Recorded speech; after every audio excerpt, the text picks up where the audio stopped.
ಪ್ರಿಯಾಂಬಲ್ನ ಬಿಟ್ಬಿಡ್ತೀವಿ, constitution ಬಿಟ್ಬಿಡ್ತೀವಿ, ಮತ್ತು ಪ್ರೀತಿನೇ ಬಿಟ್ಬಿಟ್ಟಿದ್ದೀವಿ, ದ್ವೇಷಕ್ಕೆ ಹಾಕಕ್ಕೆ ಶುರು ಮಾಡಿದ್ದೀವಿ. ದ್ವೇಷಕ್ಕೆ ಮತ್ತೆ ಜಾಸ್ತಿನೇ ಆಗ್ತಾ ಹೋಗ್ತದಲ್ಲ. ಪ್ರೀತಿ ಇಲ್ಲದೆ ಇದ್ದಾಗ ದ್ವೇಷನೇ ಜಾಸ್ತಿ ಆಗ್ಬಿಡ್ತದಲ್ಲ, ಅವಾಗ ಜಾತಿ ಹೆಂಗೆ ಹೋಗುತ್ತೆ? ಬಾಲ್ಯ ತುಂಬ ಚೆನ್ನಾಗಿತ್ತು ಸರ್. ಯಾವ ಥರ ಚೆನ್ನಾಗಿತ್ತಂದರೆ, ನಮಗೆ ಹಸಿವಲ್ಲಿ ತುಂಬ ಚೆನ್ನಾಗಿತ್ತು, ಬಡತನದಲ್ಲಿ ತುಂಬ ಚೆನ್ನಾಗಿತ್ತು. ಬಡತನ ನಮ್ಗೆ ಕಷ್ಟ ಅನಿಸ್ಲೇ ಇಲ್ಲ. ಚಿಕ್ಕ ವಯಸ್ಸಿಂದನೇ ಬೆಳೆದ್ಬಿಟ್ವಿ, ಚಿಕ್ಕ ವಯಸ್ಸಿಂದನೇ ಗಟ್ರಲ್ಲಿ ಬೆಳೆದ್ವಿ, ಚಿಕ್ಕ ವಯಸ್ಸಿಂದನೇ ಮಣ್ಣಲ್ಲಿ ಆಟ ಆಡಿದ್ವಿ, ಚಿಕ್ಕ ವಯಸ್ಸಲ್ಲೇ ಉಪವಾಸ ಬಿದ್ವಿ, ಚಿಕ್ಕ ವಯಸ್ಸಲ್ಲಿ ನಮ್ಮ ಅಜ್ಜಿ ಇನ್ನೊಬ್ಬರ ಮನೇಲಿ ಭಿಕ್ಷೆ ಬೇಡ್ಕೊಂಡು ಬರೋದನ್ನ ಹಬ್ಬಕ್ಕೆ ಕಾಯ್ತಾ ಇದ್ವಿ. ಈಗ ಯಾಕೆ SLCಗೆ ಎಜುಕೇಷನ್ ಬಿಟ್ಬಿಟ್ರಿ? ಅದ್ರ ಕಡಿಮೆ ನಿಮ್ಮ ಮುಂದೆ ಓದಿ ಏನಾದರೂ ಆಗ್ಬೋದಿತ್ತಲ್ಲ? 100% ಎಲ್ಲ ತಂದೆ ತಾಯಿಗಳಿದ್ದಂಗೆ ನಮ್ಮ ತಂದೆ ತಾಯಿಗೂ ಆಸೆ ಇತ್ತು. ಹಾಂ. ನಮ್ಮಪ್ಪ ನಾಯಿ ಹೊಡೆದಂಗೆ ಹೊಡಿತಿದ್ದ, ಮೆಟ್ ತಗೊಂಡು ಹೊಡಿತಿದ್ದ, ಬೆಲ್ಟ್ ತಗೊಂಡು ಹೊಡಿತಿದ್ದ, ಮುಳ್ಳು ಕಟ್ಟಿಗೆಲ್ಲ ತಗೊಂಡು ಹೊಡಿತಿದ್ದ. ಯಾಕಾದ್ರೂ ಬರ್ತಾನಪ್ಪ ನಮ್ಮಪ್ಪ ಅಂತ ಅನ್ಸ್ಬಿಡೋದು. ಒಂದ್ಸಲ ನಮ್ಮಪ್ಪನೇ ಭಯ ಹುಟ್ಬಿಡೋದು ನನಗೆ. ಕೆಲವರೆಲ್ಲ ಹೇಳ್ತಾರೆ ಈ ಜಾತೀಯತೆ ಅನ್ನೋದು, ಜಾತಿ ತಾರತಮ್ಯ ಅನ್ನೋದೆಲ್ಲ ಆವಾಗಿತ್ತು, ಇವಾಗ ಎಲ್ಲರೂ ಅವ್ರಿಗೆ ಜಾಸ್ತಿ ಅವಕಾಶಗಳು ಸಿಗ್ತಾ ಇದೆ, ಅವರೇ ನಮ್ಗಿಂತ ಮೇಲೆ ಬಂದಿದ್ದಾರೆ ಅಂತ ಕೆಲವರೆಲ್ಲ ಹೇಳ್ತಾರೆ. ಈಗ ಅಂದ್ರೆ ಜಾತೀಯತೆ ಇಲ್ವೇ ಇಲ್ಲ ಅಂತ ಹೇಳ್ತಾ ಇದ್ದಾರೆ. ಅವ್ರಿಗೆಲ್ಲ ಆಯ್ತು ಅವಕಾಶ, ಎಜುಕೇಶನ್ ಎಲ್ಲ ಇದು ರಿಯಾಯಿತಿಗಳನ್ನ ಕೊಡ್ತಾ ಇದೀವಿ ಅಂತ ಹೇಳ್ತಿದ್ರಲ್ಲ. ನಾನು ಅದನ್ನೇ ಹೇಳ್ತೀನಿ. ಈಗ ಒಂದು ರಿಸರ್ವೇಷನ್ ಇಟ್ಕೊಂಡೇ ಹೇಳೋಣ ಸರ್. ರಿಸರ್ವೇಷನ್ ಮೂಲಕನೇ ಹೋಗೋಣ. ಒಂದು ಜಿಲ್ಲೆಗೆ ರಿಸರ್ವೇಷನ್ ತಗೊಳ್ಳೋದಾದರೆ ಎಷ್ಟು ಜನ ಡಾಕ್ಟರ್ಗಳಿರ್ಬೇಕು, ಎಷ್ಟು ಜನ ಇಂಜಿನಿಯರ್ಗಳಾಗಬೇಕು, ಎಷ್ಟು ಜನ DC-ಗಳಾಗಬೇಕು? ಸ್ಟ್ಯಾಟಿಸ್ಟಿಕ್ಸ್ ತೆಗೆದು ನೋಡಿ, ಎಷ್ಟು ಜನ ಇದ್ದಾರೆ ಹಂಗಾದ್ರೆ? ದಲಿತರು ಎಷ್ಟಿದ್ದಾರೆ? ಮೇಲ್ವರ್ಗ. ಅದೇ ನಾನು ಹೆಸರು ಹೇಳ್ತಿಲ್ಲ ಅಷ್ಟೇ ಬಿಟ್ಟರೆ ಎಷ್ಟು ಜನ ಇರಬೇಕು ತೆಗೆದು ನೋಡಿ ನೋಡೋಣ. ಇಲ್ಲ. ಆಮೇಲೆ ಇನ್ನೊಂದು ಏನು ಗೊತ್ತಾ ಸರ್, ನಮಗೆ ಕಾನ್ಸ್ಟಿಟ್ಯೂಷನ್ ಪ್ರತಿಯೊಬ್ಬ ಮನುಷ್ಯ ಯಾರು ತಾಯಿ ಎದೆ ಹಾಲು ಕುಡಿದಿರ್ತಾನೋ, ತಾಯಿ ಎದೆ ಹಾಲು ಕುಡಿದು ಬೆಳೆದಿರ್ತಾನೋ, ಮತ್ತು ತಾಯಿ ಪ್ರೀತಿನ ಯಾರು ತುಂಬ ಪಡ್ಕೊಂಡಿರ್ತಾನೋ, ರಿಸರ್ವೇಷನ್ ಅರ್ಥ ಮಾಡ್ಕೊಳ್ಳೋಕ್ಕೆ ಕಾನ್ಸ್ಟಿಟ್ಯೂಷನ್ ಓದಬೇಕಾಗಿಲ್ಲ. ನನಗೆ ನನ್ನ ತಾಯಿ, ಈಗ ನಾವು 3 ಜನ ಮಕ್ಕಳಿದ್ದೀವಿ ಅಂತ ಇಟ್ಕೊಳ್ಳಿ. ನಮ್ಮ ತಾಯಿಗೆ ನಾನು ತುಂಬ ಚೆನ್ನಾಗಿದ್ದೀನಿ, ನಮ್ಮ ತಮ್ಮ ತುಂಬ ಚೆನ್ನಾಗಿದ್ದಾನೆ, ಪ್ರತಿಭಾವಂತರು, ಚೆನ್ನಾಗಿದ್ದಾನೆ. ಕೊನೆ ನಮ್ಮ ತಂಗಿಗೆ ಒಂಚೂರು ಏನೋ ಜ್ವರ ಬಂದಿದೆ. ಹೌದು, ಜ್ವರ ಬಂದಿದೆ. ತಾಯಿ ಏನು ಮಾಡ್ತಾಳೆ ಗೊತ್ತಾ? ಅವಳು ತಿನ್ಲಿಲ್ಲ, ಅವ್ನಿಗೆ ಆರಾಮಿಲ್ಲ, ಫಸ್ಟ್ ಅವಳು ತಿನ್ಲಿ ಅಂತಾರೆ. ಇಬ್ರು ಮಕ್ಕಳಿಗೆ ಸಿಗ್ಬೇಕಾದ ಚೂರು ಕಡಿಮೆ ಮಾಡಿ ಆ ಮಗು ಕೊಡ್ತಾರೆ. ಸಿಂಪಲ್ ಅಲ್ವಾ ಸರ್? ಹೌದು ಅಲ್ವಾ? ಹೌದು. ಇಷ್ಟೇ ಸರ್ ರಿಸರ್ವೇಷನ್ ಅಂದರೆ. ಯಾರಿಗೆ ಸಿಗ್ಬೇಕಲ್ಲ ಅವ್ರಿಗೆ ಸಿಗ್ಬೇಕು. ಒಂದು ತಾಯಿ ಹೃದಯ, ತಾಯ್ತನ ಅಷ್ಟೇ. ನಾನು ಅದನ್ನು ಹೇಳಿದ್ನಲ್ಲ, ಯಾರಿಗೆ ತಾಯ್ತನ ಇರ್ತದೋ, ಯಾರಿಗೆ ತಾಯಿ ಹೃದಯ ಇರ್ತದೋ, ಮತ್ತು ತಾಯಿ ಎದೆ ಹಾಲು ಕುಡಿದು ಯಾರು ಬೆಳೆದಿರ್ತಾರೋ ಅವ್ರ ರಿಸರ್ವೇಷನ್ ಯಾರನ್ನೂ ಪ್ರಶ್ನೆ ಮಾಡೋಕ್ಕೆ ಸಾಧ್ಯ ಇಲ್ಲ. ಅಲ್ಲ, ಅದಿರಲಿ. ಈಗ ಜಾತೀಯತೆ ಅಂದರೆ ಜಾತಿ ಕ್ರೌರ್ಯಗಳು, ಜಾತೀಯತೆ ನೀವು ಇದೆ ಅಂತೀರಾ ಇಲ್ಲ ಅಂತೀರಾ? ಸರ್, ಜಾತಿ ಕ್ರೌರ್ಯ ಸರ್ ಎಲ್ಲಿವರೆಗೆ ಈ ದೇಶದಲ್ಲಿ, ಸ್ಪೆಷಲಿ ಭಾರತ ದೇಶದಲ್ಲಿ ಮಾತ್ರ ಜಾತಿ ಕ್ರೌರ್ಯ ಬೂದಿ ಮುಚ್ಚಿದ ಕೆಂಡ ಸರ್. ಅದು ಕಾಣಿಸಲ್ಲ. ಈ ಎಜುಕೇಷನ್, ಶಿಕ್ಷಣ ಬೆಳೆದಂತೆ ಜಾತಿ ಅಸಮಾನತೆಗಳು, ಇವೆಲ್ಲ ಕಡಿಮೆ. ಯೂನಿವರ್ಸಿಟಿಗಳೆಲ್ಲ ಜಾಸ್ತಿ ಇದೆ ಸರ್. ಯೂನಿವರ್ಸಿಟಿಗಳಲ್ಲಿ PhD ಮಾಡೋರು ಮಧ್ಯೆನೂ ಇದೆ, ಯೂನಿವರ್ಸಿಟಿ ಕಾಂಪೌಂಡ್ಗಳಲ್ಲೂ ಇದೆ. ಅದೇ ಹೇಳಿದ್ನಲ್ಲ ಸರ್, ಬೂದಿ ಮುಚ್ಚಿದ ಕೆಂಡ. ಈಗ ಹೆಂಗೆ ಕಾಣ್ತದಂದ್ರೆ, ಬೆಂಕಿ ಇಲ್ವಲ್ಲ ಮರಯ, ಶಾಖ ಗೊತ್ತಿಲ್ಲಲ್ಲ ಮರಯ ಅಂತ ಅನಿಸ್ಬೋದು ಅಷ್ಟೇ. ಅದು ಬೂದಿ ಮುಚ್ಚಿದ ಕೆಂಡ ಸರ್. ಯಾವಾಗ ಸುಡ್ತದೋ ದಗ್ಗನ್ ಸುಡ್ತದೆ, ಹುಬ್ಳಿ ಅಂತ ಒಂದು ಕೇಸ್ ಆಗ್ಬಿಡ್ತದೆ. ದಗ್ಗನ್ ಸುಡ್ತದೆ, ದುಮ್ತಿ ಅಂತ ಒಂದು ಕೇಸ್ ಆಯ್ತದೆ. ದಗ್ಗನ್ ಸುಡ್ತದೆ, ಕೊಪ್ಪಳದ ಒಂದು ಕೇಸ್ ಆಗ್ಬಿಡ್ತದೆ. ದಗ್ಗಂತ ಗಾಳಿ ಬಂದಾಗ ರಪ್ಪಂತ ಬೆಂಕಿ ಹಚ್ಕೊಂಡ್ಬಿಡ್ತದೆ, ಇನ್ನೆಲ್ಲೋ ಒಂದು ಹಾಕುತ್ತೆ. ಆ ಥರದ್ದು ಬೂದಿ ಮುಚ್ಚಿದ ಕೆಂಡ ಯಾವಾಗ ಸ್ಫೋಟ ಆಗುತ್ತೆ ಗೊತ್ತಾಗಲ್ಲ. 100%. ಈ ದೇಶದಲ್ಲಿ ಮಾತ್ರ ಸರ್ ಜಾತಿ ಅನ್ನೋ ಬೆಂಕಿ ಆರದೇ ಇಲ್ಲ ಸರ್. ಎಷ್ಟೇ ನೀರು ಹಾಕಿದ್ರು. ಬಸವಣ್ಣ ಬಂದು ನೀರು ಹಾಕಿದ್ರು ಆರಲಿಲ್ಲ, ಡಾಕ್ಟರ್ ಬಾಬಾ ಸಾಹೇಬ್ ಅಂಬೇಡ್ಕರ್ ಬಂದು ನೀರು ಹಾಕಿದ್ರು ಆರಲಿಲ್ಲ, ಕನಕದಾಸರು ಬಂದರು ಆರಲಿಲ್ಲ, ಮತ್ತೆ ಈ ಕಡೆ ಬುದ್ಧ ಬರ್ತಾನೆ ಆವಾಗಲೂ ಆರಲಿಲ್ಲ ಸರ್. ಆರದೇ ಇಲ್ಲ ಸರ್. ಇದು ಯಾವುದೇ ಕಾರಣಕ್ಕೂ, ಸ್ಪೆಷಲಿ ನಮ್ಮ ದೇಶದಲ್ಲಿ ಆರೋದಿಲ್ಲ. ಇದ್ರ ಮಧ್ಯೆ ಇದ್ಕೊಂಡೆ ನಮ್ಮೊಳಗಡೆ ನಾವೇ ಟ್ರೀಟ್ಮೆಂಟ್ ತಗೋಬೇಕು, ನಾವೇ ಟ್ಯಾಬ್ಲೆಟ್ಗಳನ್ನು ತಗೋಬೇಕು. ಇವಾಗ ಕಾಯಿಲೆ ಬಂದಾಗ ಟ್ಯಾಬ್ಲೆಟ್ ಕಂಪಲ್ಸರಿ ಹಾಸ್ಪಿಟ್ಲಿಗೆ ತೋರಿಸ್ಕೊಂತೀವಿ ಗೊತ್ತಾ ಸರ್. ಹಂಗೆ ಈ ಜಾತಿ ಎಂಬ ರೋಗ ನಮಗಿದೆ ಅಂದಾಗ ಒಂದು ಒಳ್ಳೆ ಟ್ಯಾಬ್ಲೆಟ್ ಕಂಪಲ್ಸರಿ ತಗೊಳ್ಳೇಬೇಕು ಸರ್. ಯಾವ ಥರ ಟ್ಯಾಬ್ಲೆಟ್ ಅಂದರೆ ಪ್ರೀತಿ ಟ್ಯಾಬ್ಲೆಟ್ ತಗೋಬೇಕು. ಅಂತರ್ಜಾತಿ ಮದುವೆಗಳಾಗಬೇಕು. ಅಲ್ಲ, ಪ್ರೀತಿ ಎಂಬ ಟ್ಯಾಬ್ಲೆಟ್ ತಗೊಳ್ಳಿ. ಅಂತರ್ಜಾತಿ ಮದುವೆ ಆಗ್ತಾರೆ ಬಿಡ್ತಾರೆ. ನನಗೆ ಇಷ್ಟ ಆಯ್ತಾ, ನಾನು ಮದುವೆ ಆಯ್ತೀನಿ ಗುರು, ಇಲ್ವಾ ಇಲ್ಲ, ಅದು ಬೇರೆ ಟಾಪಿಕ್. ಅದು ನಾನೇನು ಹೇಳ್ತೀನಿ ಅಂದರೆ, ಯಾವ ಥರ ಟ್ಯಾಬ್ಲೆಟ್ ತಗೋಬೇಕಂದ್ರೆ, ಸಂವಿಧಾನದ ಪ್ರಿಯಾಂಬಲ್ ಏನಿದೆ ಗೊತ್ತಾ? ಭಾರತದ ಪ್ರಜೆಗಳಾದ ನಾವು ಭಾರತವನ್ನು ಸಾರ್ವಭೌಮ, ಸಮಾಜವಾದಿ, ಜಾತ್ಯತೀತ, ಧರ್ಮನಿರಪೇಕ್ಷ, ಉಪಾಸನೆಯ ಸ್ವಾತಂತ್ರ್ಯ, ಇದೇನಿದೆಯಲ್ಲ ಸರ್, ಈ ಟ್ಯಾಬ್ಲೆಟ್ನ ತಗೊಂಬಿಟ್ರೆ ಲಿಟ್ರಲಿ ಯಾರೂ ಆ ಜಾತಿ ಎಂಬ ರೋಗ ನಿಧಾನವಾಸಿ ಆಗ್ತದೆ. ಸಮಸ್ಯೆ ಏನಾಗ್ತಿದೆ ಅಂದರೆ, ಆ ಪ್ರಿಯಾಂಬಲ್ನ ಬಿಟ್ಬಿಡ್ತೀವಿ, ಕಾನ್ಸ್ಟಿಟ್ಯೂಷನ್ ಬಿಟ್ಬಿಡ್ತೀವಿ, ಮತ್ತು ಪ್ರೀತಿನೇ ಬಿಟ್ಬಿಟ್ಟಿದ್ದೀವಿ, ದ್ವೇಷಕ್ಕೆ ಹಾಕಕ್ಕೆ ಶುರು ಮಾಡಿದ್ದೀವಿ. ದ್ವೇಷಕ್ಕೆ ಮತ್ತೆ ಜಾಸ್ತಿನೇ ಆಗ್ತಾ ಹೋಗ್ತದಲ್ಲ, ಪ್ರೀತಿ ಇಲ್ಲದೆ ಇದ್ದಾಗ ದ್ವೇಷನೇ ಜಾಸ್ತಿ ಆಗ್ಬಿಡ್ತದಲ್ಲ, ಅವಾಗ ಜಾತಿ ಹೆಂಗೆ ಹೋಗುತ್ತೆ? ಬಾಲ್ಯದ ಬಗ್ಗೆ ಮಾತಾಡಿ ಮೊದಲು. ನಾನು ಓದಿದ್ದು ತುಂಬ ಕಡಿಮೆ ಸರ್. ನಾನೇನು ಭಾಳ ಓದಿಲ್ಲ. 10ನೇ ತರಗತಿಗೆ ಎಲ್ಲ ಪುಸ್ತಕಗಳಿಗೆ ಟಾಟಾ ಹೇಳ್ಬಿಟ್ಟೆ. ಬಾಲ್ಯ ತುಂಬ ಚೆನ್ನಾಗಿತ್ತು ಸರ್. ಯಾವ ಥರ ಚೆನ್ನಾಗಿತ್ತಂದರೆ, ನಮಗೆ ಹಸಿವಲ್ಲಿ ತುಂಬ ಚೆನ್ನಾಗಿತ್ತು, ಬಡತನದಲ್ಲಿ ತುಂಬ ಚೆನ್ನಾಗಿತ್ತು. ಯಾರೋ ಒಬ್ಬರು ನಾನು ಯಾವುದೋ ಒಂದು ಇದರಲ್ಲಿ ಇಂಟರ್ವ್ಯೂಲ್ಲಿ ಹೇಳಬೇಕಾದ್ರೆ, ನಮಗೆ ಕಷ್ಟ ಕಷ್ಟ ಅಂತ ಅನಿಸ್ಲಿಲ್ಲ ಅಂತ ಹೇಳಿದಾಗ, ನೀನು ಮನುಷ್ಯಲ್ಲ ಬಿಡುಗಣೆ ಕಮೆಂಟು, ನೀನು ಮನುಷ್ಯಲ್ಲ ಬಿಡುಗಣೆ ದೇವರು ಅಂತ ಹಾಕಿದ್ದ. ಅದನ್ನು ಯಾಕೆ ಅವ್ರಿಗೆ ಈಗ ಹೇಳ್ತೀನಿ, ಅದು ಏನಕ್ಕೆ ಅಂತ ಹೇಳ್ತೀನಿ. ನಮಗೆ ಯಾಕೆ ಕಷ್ಟ ಕಷ್ಟ ಅಂತ ಅನಿಸಲ್ಲ ಅಂದರೆ, ಪ್ರತಿ ಸಲನೂ ನಾವು ಖಾರ ಪುಡಿ ಅನ್ನ, ಒಂಚೂರು ಬಿಸಿ ಅನ್ನ, ಖಾರ ಪುಡಿ, ಎಣ್ಣೆ, ಒಂಚೂರು ಈರುಳ್ಳಿ, ಇದನ್ನು ಯಾವಾಗಲೂ ತಿಂದಿರುವಂಥ ನಾಲಿಗೆ ಹೊಸ್ದಾಗಿ ಖಾರ ಪುಡಿಯನ್ನು ಇಟ್ಟರೆ ನಮಗೇನದು ಕಷ್ಟ ಅನಿಸಲ್ಲ ಸರ್. ಕಷ್ಟ ಅನಿಸಲ್ಲ. ಯಾರಿಗೆ ಕಷ್ಟ ಅನಿಸೋದು ಗೊತ್ತಾ? ಯಾವಾಗಲೂ ಸುಖದ ಸಂಪತ್ತಿನಲ್ಲಿ ಬೆಳೆಯುವಂಥವ್ರಿಗೆ ಸಡನ್ನಾಗಿ ಖಾರ ಪುಡಿಯನ್ನು ಕೊಟ್ಬಿಡಿ, ಕಷ್ಟ ಆಗ್ತಿದೆ ಗುರು. ಹಾಗಾಗಿ ನಮ್ಮ ಬಡತನ ಅನ್ನೋದು, ನಮ್ಮ ಈ ಶರ್ಟ್ ಹೆಂಗಿದೆಯಲ್ಲ ಸರ್, ಶರ್ಟ್ನ ಚೇಂಜ್ ಮಾಡ್ಬೋದು, ಆದರೆ ನಮ್ಮ ಚರ್ಮದ ಥರ ಬಂದ್ಬಿಡುತ್ತೆ ಸರ್. ಚರ್ಮನ ಕುಯ್ಯೋಕ್ಕಾಗಲ್ಲ. ಚರ್ಮನ ಕುಯ್ಯೋಕ್ಕಾಗಲ್ಲ. ಹಾಗಾಗಿ ಬಡತನ ನಮ್ಗೆ ಕಷ್ಟ ಅನಿಸ್ಲೇ ಇಲ್ಲ. ಚಿಕ್ಕ ವಯಸ್ಸಿಂದನೇ ಬೆಳೆದ್ಬಿಟ್ವಿ, ಚಿಕ್ಕ ವಯಸ್ಸಿಂದನೇ ಗಟ್ರಲ್ಲಿ ಬೆಳೆದ್ವಿ, ಚಿಕ್ಕ ವಯಸ್ಸಿಂದನೇ ಮಣ್ಣಲ್ಲಿ ಆಟ ಆಡಿದ್ವಿ, ಚಿಕ್ಕ ವಯಸ್ಸಲ್ಲೇ ಉಪವಾಸ ಬಿದ್ವಿ, ಚಿಕ್ಕ ವಯಸ್ಸಲ್ಲಿ ನಮ್ಮ ಅಜ್ಜಿ ಇನ್ನೊಬ್ಬರ ಮನೇಲಿ ಭಿಕ್ಷೆ ಬೇಡ್ಕೊಂಡು ಬರೋದನ್ನ ಹಬ್ಬಕ್ಕೆ ಕಾಯ್ತಾ ಇದ್ವಿ. ನಮ್ಮ ಮನೇಲಿ ನಾವು ಹೋಳಿಗೆ ಮಾಡ್ಕೊತಿದ್ವೋ ಇಲ್ಲ ಸರ್, ಆದರೆ ನಮ್ಮ ಅಜ್ಜಿ ಅಗಸ್ರ ಮನೆಗೆ ಹೋಗಿ ಭಿಕ್ಷೆ ಬೇಡೋಳು, ಅಲ್ಲಿ ಕೆಲಸ ಮಾಡ್ತಿದ್ಲು ಅವ್ರ ಮನೇಲಿ, ನಮ್ಮ ಅಪ್ಪನ ಅಮ್ಮ. ಅವಳು ಹಿಂಗೆ ಸೆರಗಲ್ಲಿ ಹಬ್ಬಕ್ಕೆ ದೀಪಾವಳಿಗೆ ಹಿಂಗೆ ಅವಳು ಸಂಜೆವರೆಗೂ ಕಾಯ್ತಿದ್ವಿ. ಅವಳು ಕೆಲಸ ಮುಗಿಸ್ಕೊಂಡು ಅವ್ರು ಏನೇನು ಕೊಡ್ತಾರೆ, ಕಡುಬು, ಹೋಳಿಗೆ, ಸೊಂಡಿಗೆ, ಅನ್ನ, ಸಾರು, ಏನೋ ಅಮೃತ ಸಿಕ್ಕಂಗಾಗೋದು. ಸೊ ಹಾಗಾಗಿ ನಮಗೆ ಕಷ್ಟನೇ ಅನಿಸ್ಲಿಲ್ಲ ಸರ್. ಹಾಗಾಗಿನೇ ನಮಗೆ ಬಡತನ, ತುಂಬ ಸಂಕಟ, ಅಯ್ಯೋ ಯಪ್ಪ ತುಂಬ ಕಣ್ಣೀರು ಹಾಕ್ಬಿಟ್ಟೆ ನಾನು, ಗುಳ ಅಂತ ಹತ್ಬಿಟ್ಟೆ, ಇದು ಯಾವುದೂ ಇಲ್ಲ ಸರ್.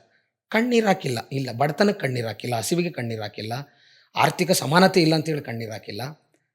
ಯಾಕಂದ್ರೆ ಚಿಕ್ಕ ವಯಸ್ಸಿಂದ ದುಡ್ಡು ನೋಡಿಲ್ಲ, ಕಣ್ಣೀರೇ ಬರಲಿಲ್ಲ. ನಾವು ಕಣ್ಣೀರು ಹಾಕಿದ್ದು ಯಾವ ಸಂದರ್ಭಕ್ಕಂದ್ರೆ, ಎಲ್ಲಿ ಮನುಷ್ಯನ ಕೊಲೆ ಮಾಡ್ತಾನೋ ಅಲ್ಲಿ ಕಣ್ಣೀರು ಹಾಕಿದ್ದೀವಿ ಸರ್. ಎಲ್ಲಿ ಅಸಮಾನತೆ ಇದೆಯೋ ಅಲ್ಲಿ ಕಣ್ಣೀರು ಹಾಕಿದ್ದೀವಿ. ಯಾಕಂದರೆ ನಾನು ಯಾಕೆ ಎಲ್ಲಿ ಅಸಮಾನತೆ ಇರ್ತದೋ ನಾನು ಅಲ್ಲಿ ಧ್ವನಿ ಎತ್ತೀನಿ, ಮಾತಾಡ್ತೀನಿ ಅಂದರೆ ಎಲ್ಲರೂ ಅನ್ಕೋಬೋದು, ಇವನೇನು ಮರ ಸಿನಿಮಾ ಇಂಡಸ್ಟ್ರಿಲಿ ಇದ್ದಾನೆ ಮಾತಾಡ್ತಾನೆ ಅಂತ. ಇಲ್ಲ, ನಾನು ಸಿನಿಮಾ ಇಂಡಸ್ಟ್ರಿಲಿ ಇದ್ದೀನಿ, ಹೌದು ಒಪ್ಕೊಂತೀನಿ, ಆದರೆ ನಾನು ಮನುಷ್ಯನಾಗಿ ನೋಡ್ತಾ ಇದ್ದೀನಿ ಅಲ್ಲೂ ಎಲ್ಲವೂ. ಯಾಕಂದ್ರೆ ನನಗೆ ಸಂಕಟ ಅನಿಸುತ್ತೆ, ತಪ್ಪಾಗ್ತಿದೆಯಲ್ಲ ಇಲ್ಲಿ, ನಾನು ಮಾತಾಡಲಿಲ್ಲ ಅಂದರೆ ಮೌನ ವಹಿಸಿದ್ರೆ ದೊಡ್ಡ ತಪ್ಪು ಮಾಡ್ದಂಗೆ ಆಗುತ್ತಲ್ಲ. ಯಾಕಂದರೆ ಹಿಟ್ಲರು ಇದರಲ್ಲಿ ಏನೋ ಯಹೂದಿಗಳನ್ನು 5 ಲಕ್ಷ ಯಹೂದಿಗಳನ್ನು ಕೊಲೆ ಮಾಡಿದ್ರೆ ಅಲ್ಲಿ 6 ಲಕ್ಷ ಜನ ಬೇರೆಯವರು ಇದ್ರಲ್ಲ, ಮೌನ ವಹಿಸಿದ್ರಲ್ಲ. ಹಿಟ್ಲರ್ದು ಒಂದೇ ತಪ್ಪಲ್ಲ, ಮೌನ ವಹಿಸಿದವ್ರದ್ದು ತಪ್ಪು. ಸೊ ನಾನು ಮುಂದೊಂದು ದಿನ ಹಿಟ್ಲರ್ ಕಾಲಘಟ್ಟದಲ್ಲಿ ಇಂಥವ್ರನ್ನೆಲ್ಲ ಕೊಲೆ ಮಾಡಿದಾಗ ಇಷ್ಟು ಜನ ಮೌನ ವಹಿಸಿದ್ರು ಗುರು, ಅದರಲ್ಲಿ ನಾನು ಒಬ್ಬ ಮೌನ ಆಗಬಾರ್ದು ಅನ್ನೋ ಕಾರಣಕ್ಕೆ ಯಾವಾಗಲೂ ಒಂಚೂರು ಧ್ವನಿ ಎತ್ತೀನಿ, ಎಲ್ಲಿ ಸಾಧ್ಯ ಆಗುತ್ತೆ ಅಲ್ಲಿ ಮಾತಾಡ್ತೀನಿ, ಎಲ್ಲಿ ಹೋರಾಟ ನಡೀತದೆ ನನಗೆ ಕಿವಿಗೆ ಬಿತ್ತಂದರೆ ನಾನು ಅಲ್ಲಿ ಭಾಗಿಯಾಗ್ತೀನಿ. ಅದೆಲ್ಲ ನಮ್ಮ ಈ ಥರ ಹೋರಾಟದಲ್ಲಿ ಭಾಗವಹಿಸೋದ್ರಿಂದ ನಿಮಗೆ, ಅಂದರೆ ಸಿನಿಮಾ ಈಗ ಸಂದರ್ಭ ಬಂದಿರೋದು ಕೇಳ್ತೀನಿ, ಸಿನಿಮಾದಲ್ಲಿ ನಿಮಗೆ ಅವಕಾಶಗಳು ಹೆಚ್ಚು ಕಡಿಮೆ ಆಗಿರೋದು ಆ ಥರದ್ದು? ಹೆಚ್ಚು ಕಡಿಮೆ ಅಂತ ನಾನು ತಿಳ್ಕೊಂಡೇ ಇಲ್ಲ ಸರ್. ಫಸ್ಟ್ ಆಫ್ ಆಲ್ ಕರ್ದಲ್ಲಿ ಹೋಗ್ತೀರಾ? ನಾನು ಯಾವಾಗ ನಾನು ಇಂಥದ್ದು ಹೋರಾಟಕ್ಕೆ ಹೋಗಿದ್ದಕ್ಕೆ ನನಗೆ ಅವಕಾಶಗಳು ಸಿಗ್ತಿಲ್ಲ ನಾನು ಫೀಲ್ ಮಾಡಿದ್ರೆ ತಾನೆ, ನಾನು ಫಸ್ಟ್ ಆಫ್ ಆಲ್ ಫೀಲೇ ಮಾಡಲ್ಲ ಅದನ್ನು. ಅವಕಾಶ ಬಂತ ಹೋಗ್ತೀನಿ, ಇಲ್ವಾ ಇಲ್ಲ. ನಿರಂತರ ರಂಗಭೂಮಿಲಿ ಕೆಲಸ ಮಾಡ್ತಾ ಹೋಗ್ತಿದ್ವಿ, ಯುವಜನರ ಜೊತೆ ಕೆಲಸ ಮಾಡ್ತಿದ್ದೀವಿ, ಯುವಕರಿಗೆ ರಂಗಭೂಮಿನ ಪರಿಚಯ ಮಾಡಿಸ್ತಿದ್ದೀವಿ, ರಂಗಭೂಮಿಯ ಮಹತ್ವ ಏನು ಅಂತ ಯುವಕರ ಜೊತೆ ಕೆಲಸ ಮಾಡ್ತಿದ್ದೀವಿ. ಆ ಯೂನಿವರ್ಸಿಟಿ ಕಾಂಪೌಂಡ್ಗಳಿಗೆ ಹೋಗಿ ಯುವಕರ ಜೊತೆಗೆ ಕೆಲಸ ಮಾಡ್ತಾ ರಂಗಭೂಮಿಯ ಮೂಲಕ ಸಾಮಾಜಿಕ ನ್ಯಾಯ ಪರಿಕಲ್ಪನೆನ ಬಿತ್ತಾ ಇದ್ದೀವಿ. ಈಗ ಯಾಕೆ SLCಗೆ ಎಜುಕೇಷನ್ ಬಿಟ್ಬಿಟ್ರಿ? ಅದ್ರ ಕಡಿಮೆ ನಿಮ್ಮ ಮುಂದೆ ಓದಿ ಏನಾದರೂ ಆಗ್ಬೋದಿತ್ತಲ್ಲ? 100% ಎಲ್ಲ ತಂದೆ ತಾಯಿಗಳಿದ್ದಂಗೆ ನಮ್ಮ ತಂದೆ ತಾಯಿಗೂ ಆಸೆ ಇತ್ತು. ನಮ್ಮಪ್ಪ ನಾಯಿ ಹೊಡೆದಂಗೆ ಹೊಡಿತಿದ್ದ, ಮೆಟ್ ತಗೊಂಡು ಹೊಡಿತಿದ್ದ, ಬೆಲ್ಟ್ ತಗೊಂಡು ಹೊಡಿತಿದ್ದ, ಮುಳ್ಳು ಕಟ್ಟಿಗೆಲ್ಲ ತಗೊಂಡು ಹೊಡಿತಿದ್ದ. ಯಾಕಾದರೂ ಬರ್ತಾನಪ್ಪ ನಮ್ಮಪ್ಪ ಅಂತ ಅನ್ಸ್ಬಿಡೋದು. ಒಂದ್ಸಲ ನಮ್ಮಪ್ಪನೇ ಭಯ ಹುಟ್ಬಿಡೋದು ನನಗೆ. ಅದೇನೋ ಗೊತ್ತಿಲ್ಲ ಸರ್, ಚಿಕ್ಕ ವಯಸ್ಸಿಂದ ಅಪ್ಪನ ಹಾಡುಗಳನ್ನು ಕೇಳ್ತಾ ಬಂದೆ. ಅಪ್ಪ ಇದು ಹೆಣ್ಣು ಮಕ್ಕಳ ಕುರಿತು ಹಾಡಾಡೋರು.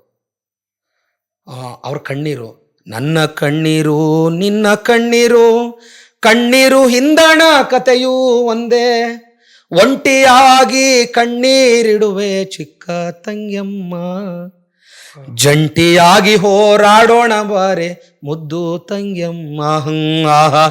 ಆಡಿ ಆಡುವ ವಯಸ್ಸಿನೊಳಗ ಓದು ಬರಹ ಕಲಿಯದೆ ನೀನು, ಎಮ್ಮೆ ಕಾಯ್ದೆ ಹುಲ್ಲು ಕೊಯ್ದೆ ಚಿಕ್ಕ ತಂಗ್ಯಮ್ಮ, ನೀ ಕಟ್ಟಿಗೆಯೊಳಗಿನ ಕಾಲ್ಕಸವಾದೆಯ ಚಿಕ್ಕ ತಂಗ್ಯಮ್ಮ ಅಂತ ಹಾಡುವಾಗ ಸರ್ ನನಗೆ ಶಾಲೆ ಪಠ್ಯ ಪುಸ್ತಕಕ್ಕಿಂತ ನಮ್ಮ ಅಪ್ಪನ ಹಾಡು ಭಾಳ ದೊಡ್ಡದನ್ಸ್ಬಿಡುತ್ತೆ ಸರ್. ನಮ್ಮ ಅಪ್ಪನ ಕಂಠ ಶಾಲೆ ಕಟ್ಟಡಗಳಿಗಿಂತ ಮೇಷ್ಟ್ರುಗಳ ಪಾಠದ ಧ್ವನಿಗಿಂತ ನಮ್ಮ ಅಪ್ಪನ ಧ್ವನಿ ಭಾಳ ಏನೋ ಶ್ರೇಷ್ಠ ಅನಿಸ್ಬಿಡ್ತು, ಭಾಳ ದೊಡ್ಡದನ್ನಿಸ್ತು. ಸೊ ಹಾಗಾಗಿ ನನಗೆ ಪಾಠದಕ್ಕಿಂತ ನಮ್ಮ ಅಪ್ಪನ ಕಂಠದ ಹಿಂದೆ ಜಾಸ್ತಿ ಹೋಗ್ಬಿಟ್ಟೆ. ಸೊ ಅಪ್ಪನ ಹಾಡುಗಳನ್ನು ಅವರು ಬೀದಿ ನಾಟಕ ಮಾಡೋರು, ಸಾಕ್ಷರತಾ ಗೀತೆಗಳನ್ನು ಹೇಳೋರು, ಎಲ್ಲ ಕಾರ್ಯಕ್ರಮಗಳಿಗೆ ಹೋಗೋರು, ನಾನು ಹಿಂದೆ ಹೋಗ್ಬಿಡ್ತಿದ್ದೆ. ಹಂಗೆ ಹೋಗಿ ಹೋಗಿ ಹೋಗಿ ಹೋಗಿ ಪಾಠ ಅಷ್ಟು ದೊಡ್ಡದಲ್ಲ ನನಗೆ, ನಮ್ಮ ಅಪ್ಪನೇ ದೊಡ್ಡ ಯೂನಿವರ್ಸಿಟಿ ನನಗೆ ಅನ್ನೋ ಥರದ್ದು ಫೀಲ್ ಆಗ್ಬಿಡ್ತು. ಸೊ ಹಾಗಾಗಿ ನಮ್ಮ ಅಪ್ಪನೇ ನನ್ನ ರೋಲ್ ಮಾಡಲು, ನಮ್ಮ ಅಪ್ಪನೇ ಯೂನಿವರ್ಸಿಟಿ, ನಮ್ಮ ಅಪ್ಪನೇ ಪ್ರೊಫೆಸರು. ಹಾಗಾಗಿ ನಮ್ಮ ಅಪ್ಪನ ಪಠ್ಯ ಪುಸ್ತಕನೇ ಓದ್ತಾ ಬಂದೆ. ಹಾಗಾಗಿ ನಾನು ಇದೇ ಜಾಗದಲ್ಲಿ ಬಂದ್ಬಿಟ್ಟೆ ಸರ್, ಇದೇ ಈಗ ದಾರಿ. ನಿಮ್ಮ ತಮ್ಮ ಕೂಡ ಭರತ್ ಇತ್ತೀಗೆ ಅವರು ಜರ್ನಲಿಸಮ್ ಡಿಪ್ಲೊಮಾ ಕೋರ್ಸ್ ಎಲ್ಲ ಮುಗಿಸಿದ್ರು. ಹೌದು ಒಂದಿಷ್ಟು ದಿನ ಜರ್ನಲಿಸ್ಟ್ ಆಗಿ ಕೆಲಸ ಮಾಡಿದ್ರು. ಹೌದು ಮತ್ತೆ ಅದೆಲ್ಲ ಬಿಟ್ಟು ಅವರು ಜಂಗಮ ಕಲೆಕ್ಟಿವ್ ಅಂತೆಲ್ಲ ವಾರಿಗೆ ಗೆಳೆಯರೆಲ್ಲ ಸೇರ್ಕೊಂಡು ಒಂದು ಜಂಗಮ ಕಲೆಕ್ಟಿವ್ ಅಂತ ಮಾಡ್ಕೊಂಡ್ರು, ಹೌದು ಹಲಗೆ ಕ್ರಿಯೇಷನ್ ಅಂತ ಮಾಡ್ಕೊಂಡ್ರು.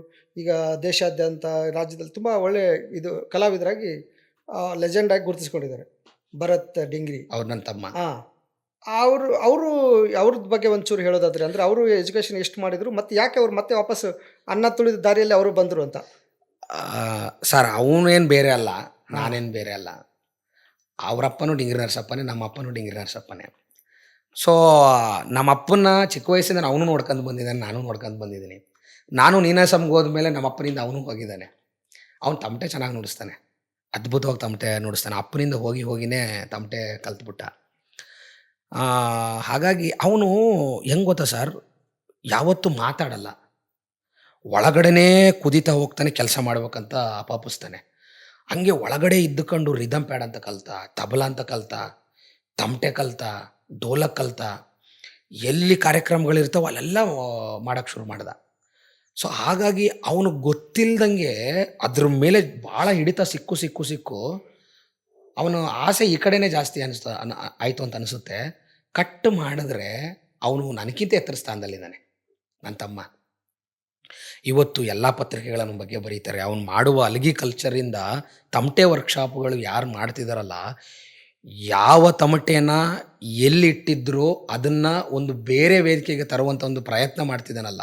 ಸಾಂಸ್ಕೃತಿಕವಾಗಿ ಅಂದರೆ ಇವತ್ತೇನು ಸಾಂಸ್ಕೃತಿಕ ರಾಜಕಾರಣ ನಾವು ಮಾತಾಡ್ತಿದ್ದೀವಲ್ಲ, ಆ ಥರದ ಸಾಂಸ್ಕೃತಿಕ ರಾಜಕಾರಣದಲ್ಲೇ ನನ್ನ ತಮ್ಮ ಮಾಡುವ ಹಲಗಿ ಕಲ್ಚರ್ ಕೆಲಸ ಇದೆಲ್ಲ ಭಾಳ ದೊಡ್ಡ ಕೆಲಸ ಸರ್, ಅದು ಭಾಳ ದೊಡ್ಡ ಕೆಲಸ. ಸೊ ಆ ಥರದ್ದು ಒಂದು ಕೆಲಸ ಮಾಡ್ತಿದ್ದಾನೆ. ಮತ್ತು ಜಂಗಮ ಟೀಮ್ ಅಂತ ಒಂದು ಜಂಗಮ ಕಲೆಕ್ಟಿವ್ಸ್ ಟೀಮಲ್ಲಿ ಸೇರ್ಕೊಂಡು ಅಲ್ಲಿ ಸಮಾನ ಮನಸ್ಕರರು ಮತ್ತು ರಂಗಭೂಮಿಯಲ್ಲಿ ಬೇರೆ ಥರದ ವಿಷನ್ ಇಟ್ಕೊಂಡು ಕೆಲಸ ಮಾಡುವಂಥ ದೊಡ್ಡ ಪ್ರತಿಭೆಗಳಲ್ಲಿದ್ದಾರೆ, ಹಸಿವಿರ್ತಕ್ಕಂಥ ಪ್ರತಿಭೆಗಳಿದ್ದಾರೆ.